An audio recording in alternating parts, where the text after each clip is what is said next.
We are 4 days away from the 2024 presidential and parliamentary elections here in Ghana. Hello and welcome to Joy News Prime with me, Samuel Kojo Brace. In our headlines, this are ongoing parliamentary impasse hits hard at the economy as Finance Minister reviews its chances of accessing millions of dollars from the World Bank, and restructuring of critical debts in the energy sector hang in the balance. And also this evening, the anti-corruption advocates are ramping up pressure for a thorough probe into allegations of vote buying during Monday's special voting in the Ayawaso West Wuogon constituency. And John Mahama refutes claims linking him to an attack on the convoy of the Asantehene in the Techiman. Details as he dismisses a circulating video as fake and a deliberate attempt to damage his reputation. At Joy News, we are your home of independent, fearless, and credible journalism. Remember, we'll bring you sports and business as well in this bulletin. Stay tuned for details.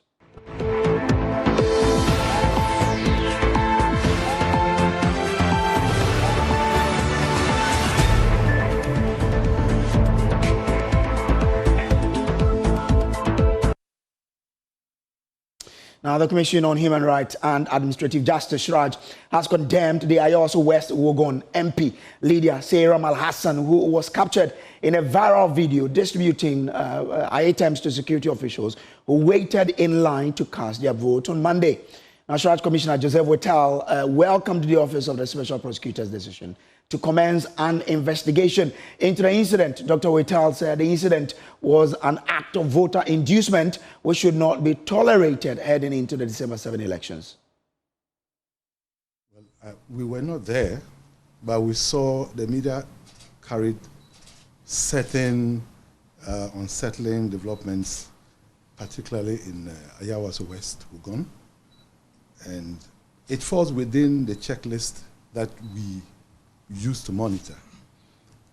And that is particularly, I'm not saying it is true. I know the Member of Parliament has denied it, but it's not right to treat as the legal term, to share food, to share money to anybody in a queue in preparation to vote, because it is tantamount to corruption and an integrity issue. So having seen that could happen even to security officials, we have always assumed that would not be the case.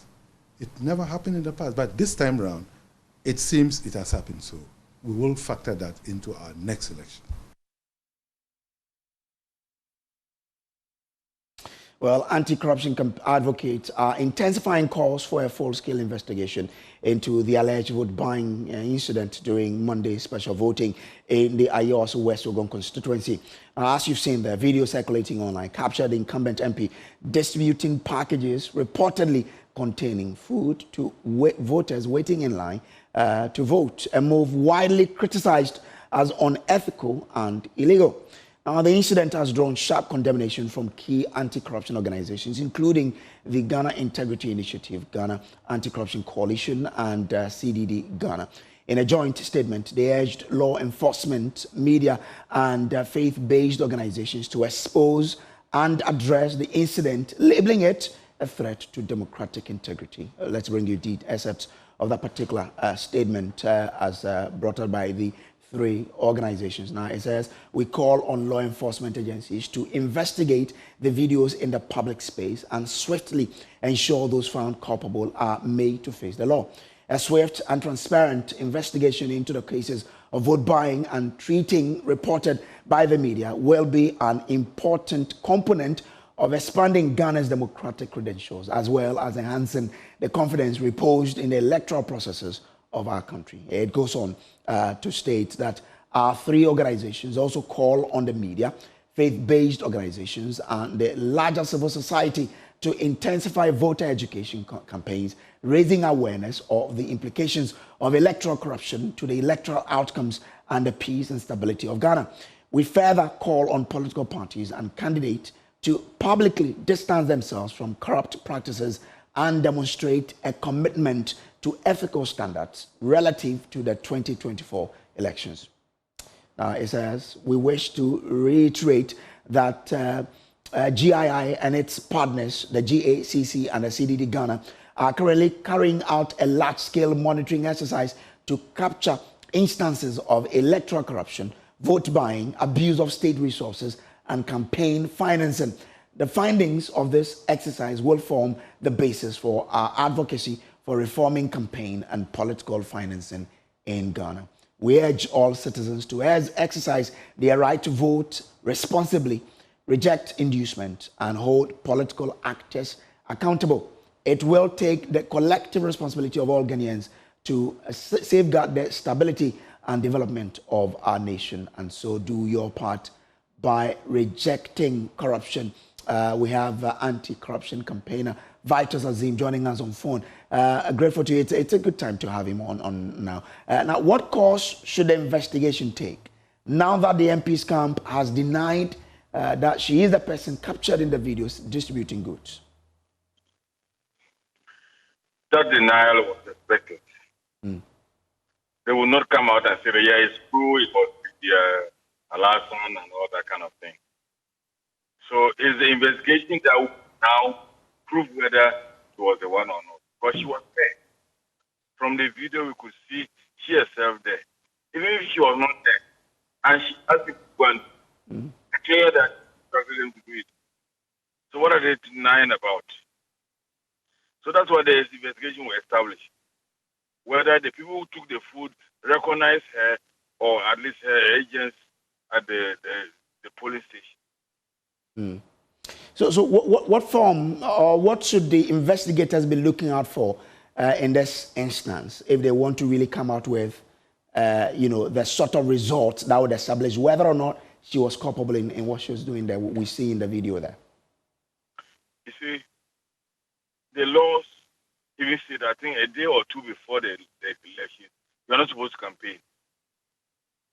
So when you have a parliamentary candidate coming there or her agents coming there to distribute food, the investigation needs to establish that it was a party or a party agent that was distributing the food. And why were you doing it? It's not after they have voted. If they're hungry, let them vote, and then you go to the other end and give them the food. But you don't come to the queue where they are queuing and distribute food to them. Clearly, it's vote buying. You cannot deny that. So the investigation is supposed to establish that it was vote buying and that is criminal in Ghana. Now, what must happen in order to stop similar incident from happening on Saturday when the main elections begin? I really don't know what must happen because it's too late now to do anything. The politicians are doing it with impunity. They don't care what can happen. You cannot stop them today or tomorrow from actually doing that. Okay, all right. So I cannot tell what should happen. Okay, all right. The Office of Special Prosecutor doesn't have enough officers, and they don't have the arresting capacity to go around and arrest people that are doing that. It is the police that should drive them away. Don't bring your food here, take it away. But if the police and the prison officers are taking the money or the food, then what happens? We're just in a bad situation. Grateful to you, Vitus Azim, for joining us here. Now, former Auditor General of Ghana, Daniel Yao Domilevo, has called on Ghanaians to rise against corruption and not leave the fight in the hands of leaders who he believes are corrupt themselves. Mr. Domilevo indicated that the fight against corruption lacks goodwill, criticizing the setup of anti-corruption officers like the Special Prosecutor's Office by the government as fruitless spending.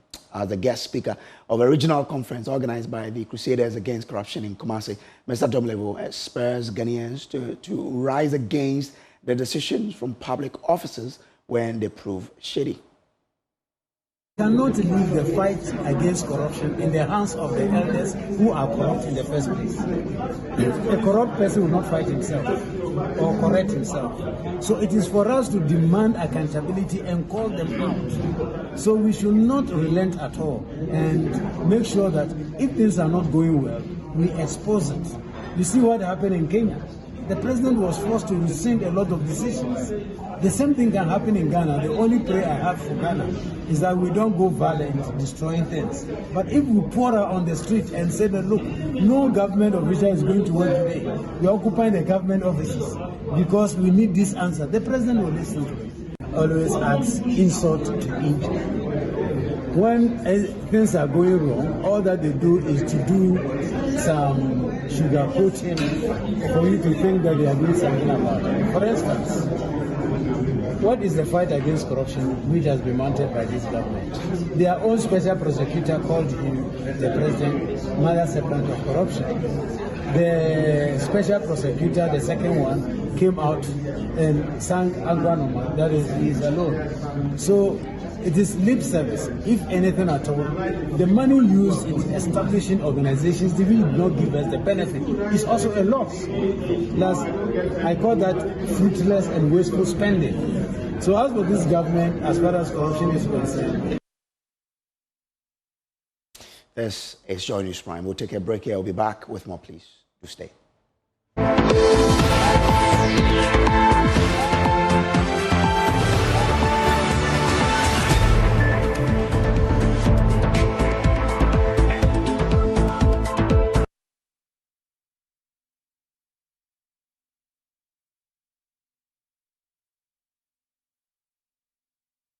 The break now. The Asanteni Otunfo said to the second says there is no strained relationship between the NDC and the Menchia Palace, stating that John Mahama's visit will dispel speculations that there is friction between them. Speaking through a linguist during a visit by the NDC presidential candidate as part of his Ashanti region tour, the Asanteni urged vigilance at the polls, stressing that elections are won at the polling stations.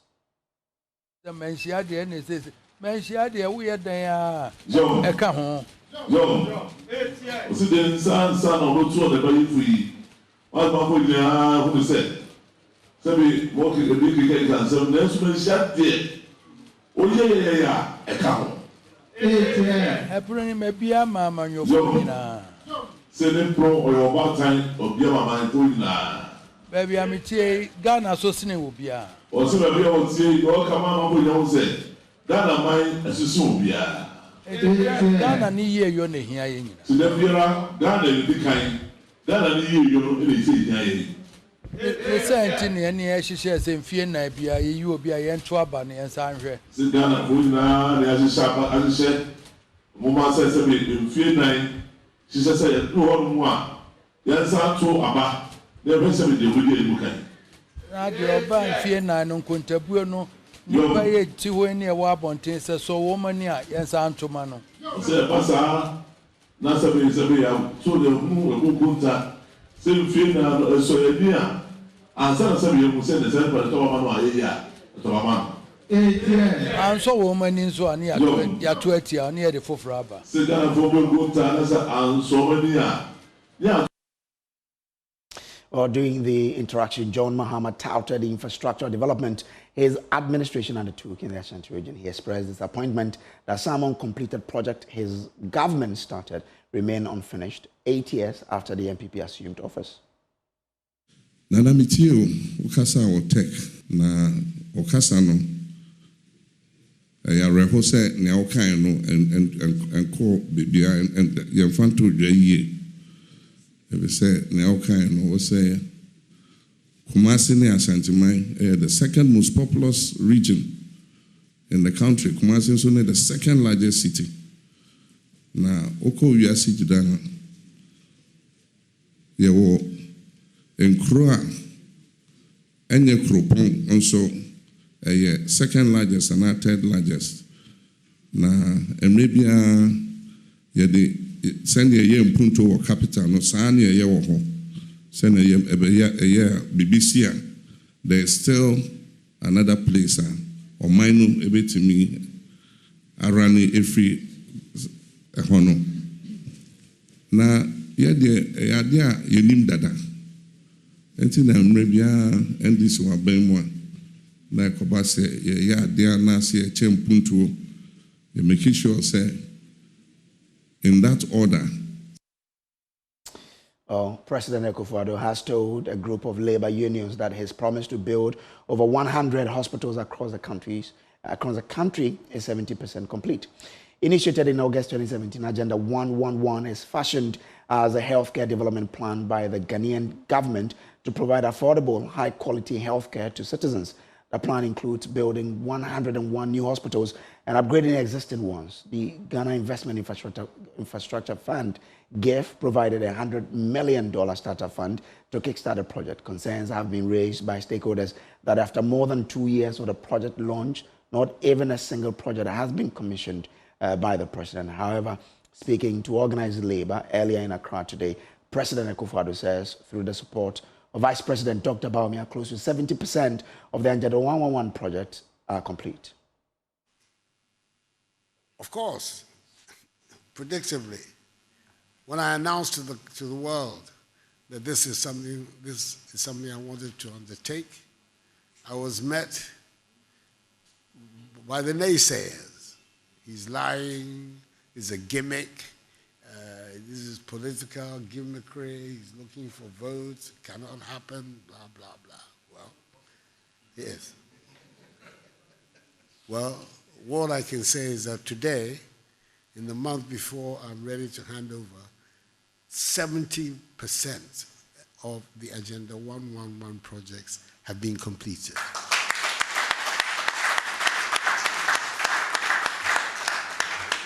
I'm telling this story because of the role of Muhammadu Bawumia in it. The final product, the method about how we would go about constructing this mass infrastructural development, he had a say, but there were others who had a say.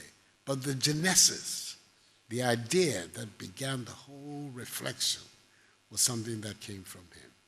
And I think it's extremely important that Ghanaians understand this, because it tells you about the nature of this particular man. We're about to make the most consequential decision of this generation of Ghanaians on Saturday.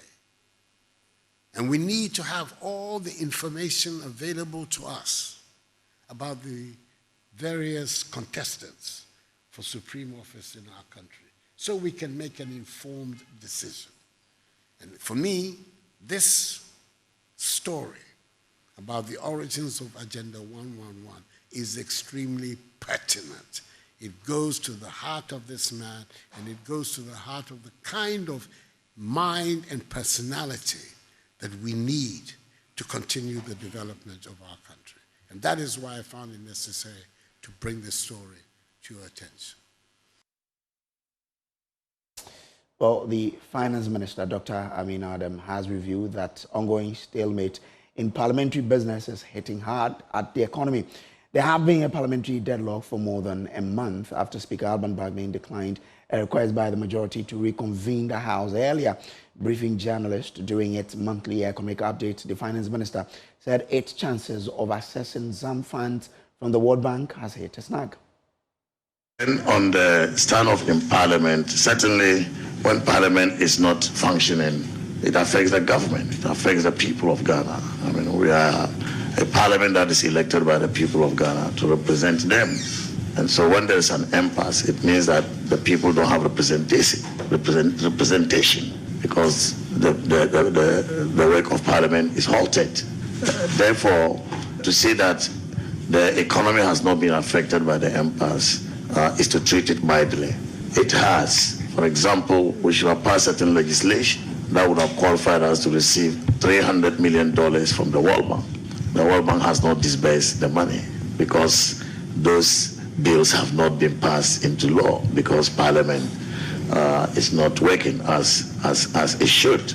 And so this is just one example of how the impasse in Parliament has affected the management of the economy. But in spite of that, as I said earlier, we have stayed the course. The economy is strong. We are within the budget. and we will make sure that we achieve the fiscal objectives for the year, the budget year. Yes, it's Joy News Prime. We'll take a break here and bring you business right after. Do stay.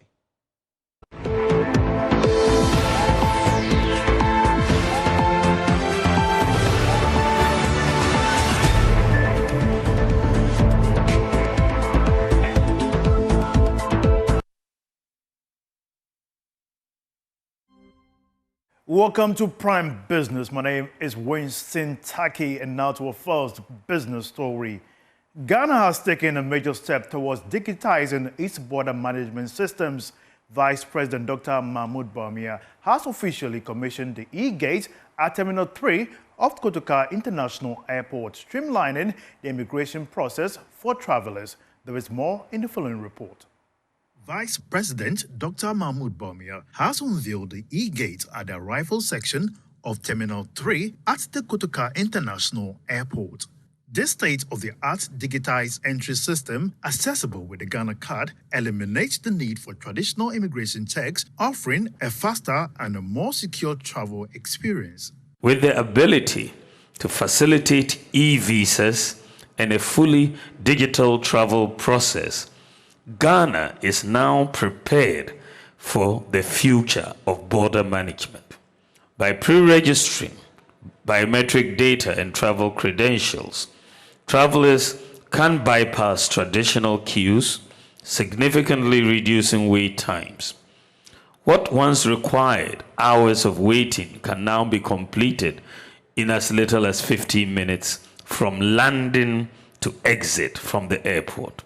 The Minister for Interior, Henry Quartey, highlighted the system's security advantages, ensuring tighter border control while enhancing efficiency. These gates are not just banners, they are enablers that will enhance our border control and security. Furthermore, the gates will enhance the Ghana Immigration Service ability to manage data and tracking of persons who are of security concern. The Controller General of the Ghana Immigration Service, Kwame Tichi, emphasized the operational benefits for both travelers and immigration officers. This immigration innovative system will not only improve the passenger clearance, but also enable our immigration officers at this entry point to process travelers more efficiently, effectively, for the benefit of national security.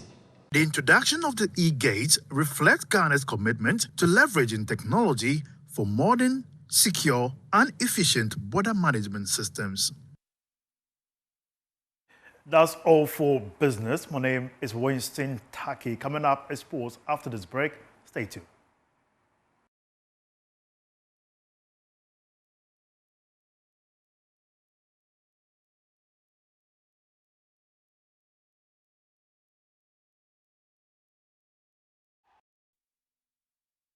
Hi there, welcome to Prime Sports with me, Razak Musbana. The Black Maidens are gearing up for the WAFU B Under-17 Girls Tournament with 3 friendly games at the Ghanaman Soccer Center of Excellence. The first match will be against Roots Sisters on Wednesday, December 4, followed by Epiphany Warriors on Friday, December 6, and they will wrap it up with Sisamba Ladies on Sunday, December 8. Now, the head coach of the side, Joe Nana Adakwa, is looking to fine-tune his team's preparation for the tournament with these games, with the tournament set to take place from December 12 to 26 at Pram Pram. Ghana will be hosting the tournament, which will be in its maiden edition, and they are paired in Group A alongside Benin and Burkina Faso. Away from the Black Maidens to the camp of the Black Stars, and Ghana Olympic Committee President Ben Nunu-Mensah, he has cast doubts over the competence of Coach Otoado in qualifying Ghana for the 2026 World Cup. The trainer is under intense pressure for failing to secure a spot at the 2025 African Cup of Nations to be hosted in Morocco. The Black Stars finished bottom of Group F with 3 points and missed out on the competition for the first time since 2004. Speaking on Semper FM, Ben Nunu-Mensah explained that the head coach lacks the tactical ability to continue to lead the team. Personally, I haven't been too convinced with Otoado's, technical prowess. If you watch the games ending against Niger now, the second half, I thought any good coach would have changed his tactics, and then you realize Kwesi Appiah changed his tactics completely. Yeah, that's how come they overrun us. So most time critical matches and crucial matches are won by the coaches. And it may use a non to judge or not to assess him, especially the AFCON. We don't so how he went. I don't think I'm convinced that he's somebody who can qualify us or is technically competent enough to qualify the Black Stars. Wow. He may, but I don't think it's my personal opinion based on what I've seen and what I expected. Any world-class coach to change his tactics coming back in the second half. And I think that is something that is quite challenging to me. He said, one, the Black Stars get as any funding they want, they get it from the government. Yeah. They are being very well funded. Okay, the players who play for the Black Stars, almost so they are very, very well taken care of. Okay, unlike the other national teams, so being funded, being motivated, and yes, so you are not producing results. So it must be something maybe a Menewo will not be able to point out. Well, that's all we have for you. Sports. Over to you, Brace. Thank you, Ms. Bao, for that. Let's Good do to show. see you, Ms. Bao. I just had to say. Okay. All right, good to see you as well. Yeah. Let's do showbiz now, Becky. Thank you very much for having me. Let's talk about Joy FM 9 lessons and carols. We haven't had that in a while. So that's happening on the 15th of this month. Because of the elections, we're not talking much about the Joy FM 9 lessons and carols, but I'm telling you all about it here. So you should make sure that you set that date on your calendar. On your calendar. Let's move away. 4 days to elections. You know that there are some songs that have been picked up by political parties that are not election-related songs. This is your election headquarters. We're credible. So we have to let people know that video was from 2012, right? Yeah, the first two from, videos were from 2012. 2012. Yeah. And but it'll be the last interesting to one, see how people will queue again in this year's election. hoping that doesn't happen. But we're so grateful for your time this evening. Who is up next this evening? We have a lot of content on play. Yeah. Praise the Lord. Thank you. Bye-bye.